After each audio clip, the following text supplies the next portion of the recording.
وحني شيء waxaan ahay xaaskii Cabdi Ciise Caajuun oo ay wada joogeen Hargeysa deganayd waxay ahayd walaalayaal idigu wasa ogtihiin ninkaas inuu nin xun yahay wada jeedaan oo gabadh harintaan waxay bilaabateen inii sheegayaa waxay ahayd marka aan ku arkay arinta Safiya Tusmo yaa aniga asaga isku dhacnay marka aniga asaga isku dhacnaa waxaan ku iri walaalow waxaan ma iska daysid adiga aniga xaaskaaga manahay waxay ahayd waxaan iska daabaan ku iri wiiga diiday waxay ahayd aniga xataa wuxuu ii sheegay inuu ila xaaskiisa ma ahay laba ilmood yar baan u hayaa wuxuu ii sheegay inuu aniga xataa fiyaal oo iga hayo waayo xaaskiisa inaan ahay oo de wax kasta isla wadaag jirnay wixii naagnimo wax kasta wuxuu igu yiri adiga xataa hadaad hadashid maayaa wix alla wixii fiidyo iyo wixii aan soo sameeyay jidaan waan ka hayaa banaanka soo dhigayaa laakiin anigu sida Safiya Tusmo oo kale ma noqonayo waayo waxaan walaalayaal u noqonayn anigu naag tol leewaan ahay tolkayga iyo dadkayga iyo heriyo dhan baan la wadaagay waxaan ku iri ninkaas hala iga qabto fiidyoashii sida Safiya Tusmo kale ka soo dhigayaa buu dhahay marka walaalayaal waxaan ii sheegayaa inuu ii sheegay Safiya Tusmo ma ahay gabdho badan oo wada caana oo waxaan ku iri fanaaniina inuu dhahay fiidyal baan ka wada hayaa aniga xataa hadda waxaan ku ruuxi oo igu handadaya oo igu hanjabaya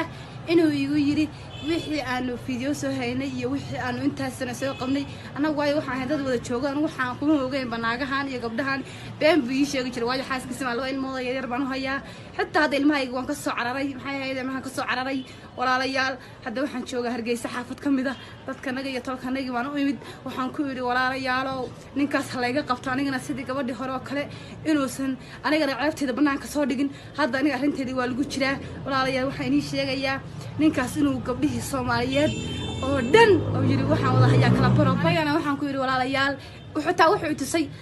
gabdha caan oo hadda inta magacooda aan ka sheegin oo xataa anigu qaarkood aan kolka ka aqaano wada fanaaniin walaalayaal ii sheegay ugu yiri naya adiga iyo gabdhahaasba fiidiyaasha iyo sawirada iyo waxa aan ka hayo dhan halkaasaan soo dhigayaa marka walaalayaal waxaan inii sheegayaa gabdhihiina Soomaaliyeed ninkaas hala iska qabto oo ninkaas anu xaaskiisa hore ahaan hadda xitaa wuxuu igu qaba ma garanayo waayo waxaan isku dhacnay ifur baan ku iri waan ka soo dhuuntay hadda Hargeysa xaafad kamid aan joogaa waxay ahayd walaalayaal waxaan inii sheegayaa wallahi binaana waxaan ku iri waa maalin rabadaan beenana ku hadlayne waxa fiidiyaasha oo tusay oo maxay ahayd oo dadka uu ka wada hayay gabdhaha qaarkood oo la yaabay haduu hadda aan la iska qaban oo banaanka soo dhigo wallahi billahi tallahi waa la yaabaa waxay ahayd aniga xataa wuxuu igu yiri hadda uu igu hanjabay tan maanta waan oynayay wuxuu yiri hadda isqabniya dii kale dacro u haysay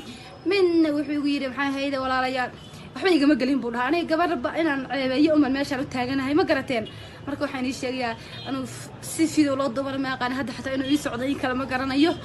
teleefankaygaan ku duubay live fan meel ka galay gabar baa ay tustay walaalayaal waxaan u jeed mana hadli karo oo u jeedaan walaalayaal waa cabashaan ahay waxay ahayd laakiin aniga tolkayga iyo reerkanaga iyo qaraabadana u sheegay waxaan ku ninkaas laga qabto sidii gabdhihii hore oo kale ayuu ceebeynaya ma garateen baan salaamaya ina aad baan salaamaya